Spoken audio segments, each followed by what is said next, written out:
सतगुरु महाराज की जय। यह संतमत का सत्संग है। संतमत में गुरु का सर्वश्रेष्ठ पद माना गया है। मेरे श्रद्धेय सतगुरु महाराज बाबा देवी साहब ने तुलसीकृत रामचरितमानस से बाल का आदि और उत्तर का अंत लेकर उसी नाम से एक पुस्तक की रचना कर उसे प्रकाशित किया है। उसकी भूमिका में उन्होंने लिखा है कि अनिमादित अष्ट सिद्धियां सब गुरु कृपा से ही जानी जाती है। योग ज्ञान गुरु के द्वारा ही प्राप्त होता है। वे फारसी भाषा के जानकार थे और सत्संग में गुरु के महत्व पर ही विशेष रूप से प्रवचन दिया करते थे। वे कहते थे कि शरीर के रोगों को तो वैद्य छुड़ाता है, पर संसार व्याधियों से तो सद्गुरु ही मुक्त करते हैं। इसीलिए गुरु का दर्जा उससे बड़ा है। तन मन से गुरु की सेवा बहुत लोग करते हैं, पर निज मन से बहुत थोड़े ही लोग सेवा करते हैं। शरीर संबंधी मन को तन मन कहते हैं और आत्मा संबंधी मन को निज मन कहते हैं। कबीर साहब कहते हैं, तन मन दिया तो क्या दिया, निज मन दिया न जाए। कहे कबीरता दास से कैसे मन पछताए। तन मन में चंचलता है, निज मन में स्थिरता है। गुरु की आज्ञा का ठीक ठीक और सच्चे हृदय से पालन करो तथा नित्य नियमित रूप से ध्यानाभ्यास करते रहो। ऐसा करने से तन मन सिमट कर निज मन में केंद्रित हो जाएगा। जिस केंद्र से चेतन बाहर में बिखरता है, उन फैले हुए चेतन धाराओं को समेटकर पुनः उसी केंद्र में स्थित और केंद्रित करना ही ध्यान है। कबीर साहब का भी यही ख्याल है कि तन मन और निज मन दोनों से गुरु की सेवा करो। गुरु ध्यान और सत्संग यह नित्य नियमित रूप से करना ही सत्संग की प्राथमिकता उपासना है। बाबा देवी साहब भी यही कहा करते थे। संतमत सिद्धांत के ध्यानाभ्यास और सदाचार को बौद्ध मत वाले भी मानते हैं। अतः सभी कोई प्रयत्न पूर्वक इसके पालन में लगे रहिए। सदाचार का पालन कीजिए। पांचों महापापों को नहीं करने से सदाचार होगा। सत्संग के नियमों का पालन सत्संगी गणों को खूब दृढ़ता के साथ करना चाहिए। इस भांति रहकर ध्यान करने से तब परमात्मा की प्राप्ति होगी।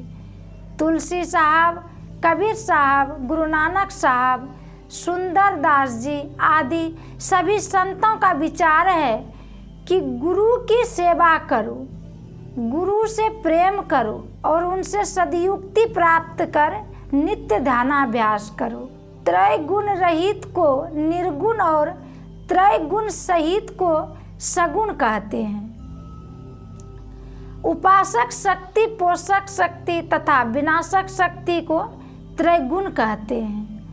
हम लोगों का शरीर सगुण या तीनों गुण सहित है और इसमें निवास करने वाले हम निर्गुण हैं। गुणमय पदार्थ में तृप्त नहीं है। उपासना में सर्वप्रथम गुरु द्वारा दिए गए मंत्र को चारों ओर से अपनी वृत्ति को समेट कर जप करना चाहिए। मानस ध्यान का अभ्यास हो जाने के बाद अंधकार मंडल में जिस बिंदु में वृत्ति केंद्रित होती है उसे कबीर साहब ने तिल कहा है। पर यह तिल ख्याली तिल नहीं होना चाहिए। तिल तक वृत्ति को समेट लेने पर ऊर्ध्वगमन होकर ज्योति की उपलब्धि होगी। यह सत्संग चर्चा कहानी नहीं है, यह साधन का विषय है। संसार के सभी जीव दुख से छुटकारा चाहते हैं अथवा सुख पाना चाहते हैं। संत लोग कहते हैं शरीर धारण करना दुख का कारण है। इस दुख को नष्ट करने के लिए यत्न करना होगा। इस संसार में श्री रामचंद्र जी जैसे महापुरुष भी दुख पाने से नहीं बच सके। भगवान कृष्ण जैसे सहायक होते हुए भी पांडवों को अपार कष्ट भोगना पड़ा। भगवान बुद्ध देव को पेट का रोग हुआ था। उन्होंने अपने प्यारे शिष्य आनंद से कहा था, समाधि में रहने से आनंद होता है, पर समाधि त्याग कर संसार में आने से फिर दुख का अनुभव होने लगता है। अभिप्राय यह है कि शरीरधारी को दुख होना अनिवार्य है। संत मत में इन्हीं दुखों से छुटकारा पाने का मार्ग बताया जाता है। जिस प्रकार केले के बाहरी छिलके को हटा देने पर ही मधुर केले का स्वाद लिया जाता है, उसी प्रकार स्थूल सूक्ष्म कारण महाकारण एवं कैवल्य शरीर को हटा देने पर ही शुद्ध आत्म तत्व रह जाता है।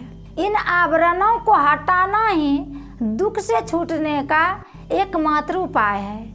ऐसा कर लेने पर मनुष्य जीवन मुक्त हो जाता है।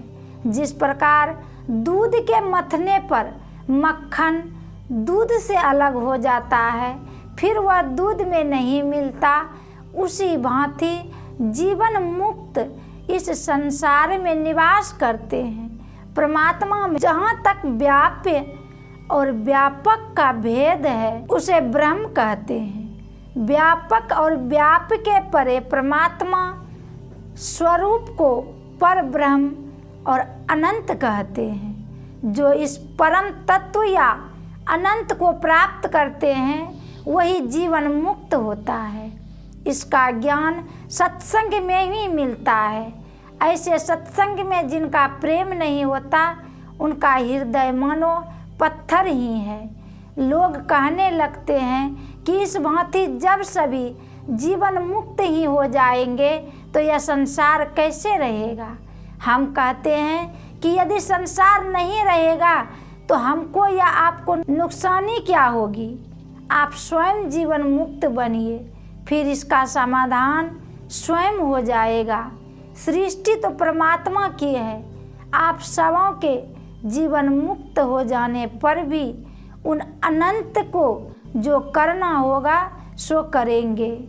श्री रामचंद्र जी कैसे उत्तम कोटि के राजा थे कि उन्होंने राज्य अधिकारी के पद से गरीबावांतित होकर भी गुरु पद को महिमावांतित किया। राजा होकर सभी प्रजाओं को मुक्ति पाने का रास्ता बतलाया। श्री रामचंद्र जी ने कहा, यह मनुष्य शरीर ही साधन करने की पात्रता या योग्यता रखता है। अन्य शरीरों से यह साधन नहीं बन सकता। परमात्मा की कृपा से मानव शरीर मिला है। वह शरीर संसार सागर से पार उतरने के लिए बेड़ा या नाव है। सतगुरु कर्णधार है। भगवान की कृपानुकूल वायु है। यह दुर्लभ अवसर है। इसका सदुपयोग नहीं करने से पीछे पछताना पड़ता है। मनुष्य अपने शरीर के नवोद्वारों से अज्ञानवश भटकता रहता है। सद्गुरु इसी शरीर में रहे 10वें द्वार का मार्ग बता देते हैं, जिस होकर इस संसार समुद्र से मनुष्य पार हो जाता है। इसी 10वें द्वार से ही जीव ब्रह्मांड से पिंड में आया है। पुनः चेतन वृत्ति को समेटकर उसी मार्ग से उलटकर ब्रह्मांड में प्रवेश करता है। इस भांति वह सभी शरीरों, सभी मंडलों या सभी आवरणों से मुक्त होकर मुक्ति पद का भागी बनता है। श्री सद्गुरु महाराज की जय।